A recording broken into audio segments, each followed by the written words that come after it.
There are a couple of networks the Western world has developed pretty well: roads and electricity. But to make possible a world of electric cars, these two systems need to come together. So we've got these two major infrastructure efforts. We now need to create effectively the electric road. Though there are relatively few electric cars on the road today, California-based startup Project Better Place is planning for a time when most cars are powered by electricity and drivers can plug in and recharge all over the place. They'll even be able to switch batteries at specially designed replacement stations. So you can go into what we call a switch station and swap a depleted battery for a full battery and keep on going in less than 5 minutes. It's an ambitious model, and critics argue that it's flawed because its expensive infrastructure won't give enough return on investment. Electricity is fundamentally a very cheap product, so it has to be provided generally in a very cost-effective way. You can't have gold-plated charging stations because those charging stations don't generate a lot of revenue per day. Project Better Place hopes to scale up quickly. Though the company is just a year old, it has $200 million of financial backing. It's teamed up with carmaker Renault-Nissan, and its customers include Israel, Denmark, and most recently Australia. Our goal is to have a first test in 2009 with a few hundred cars, a few thousands of charge spots. 2010, run a full system test with a few thousands of cars, about 50 to 100,000 charge spots and switch stations already in place.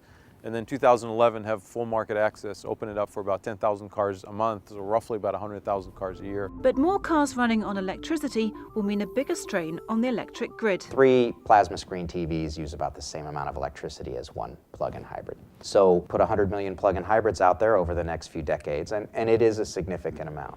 Especially if all the cars recharge at the same time. But according to a study by Pacific Northwest National Laboratory, there's enough electricity on the US grid to run 70% of America's cars, provided they charge at night. And that's where the smart grid comes in.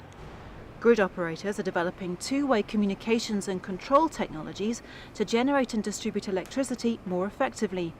It's designed so that appliances, including cars, will automatically know the best time to recharge. The bulk of it's waiting until 9 o'clock at night when the rates drop very low and you may be getting electricity for 5 cents a kilowatt hour, which is ridiculously cheap. I mean, it's as close to free fuel as you can get. Utility companies like PG&E are particularly keen on the idea of electric cars using the smart grid because car batteries can store energy. By having a fleet of electric vehicles across your service territory, you essentially have a fleet of mini storage devices. You have an ability to capture all that electricity in the overnight periods that you may have otherwise spilled or not put to good use. And the storage capability of electric car batteries could potentially work in reverse too. A car battery like this could power 500 laptops.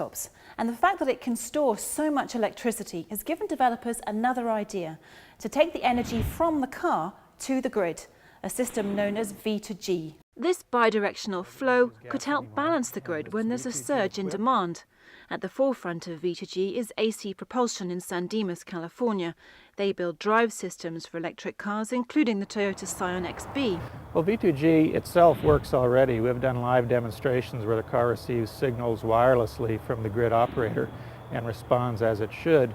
The difficulty is in getting enough cars on the market and getting them all coordinated through some sort of communication scheme where they can all respond in sync. That's likely to be years away. But V2G is the more ambitious side of the electric vehicle infrastructure. In the meantime, Tom Gage supports a gradual approach to keeping cars charged up, starting with homes and workplaces and adding complexity when it's needed. It's more important to plan for the first 5, 10, 15% and then worry about the remaining market share as the technology develops. And with new plug-in models from GM, Renault-Nissan and Mitsubishi expected to hit the showrooms from 2010, a world of electric cars could come sooner than we think.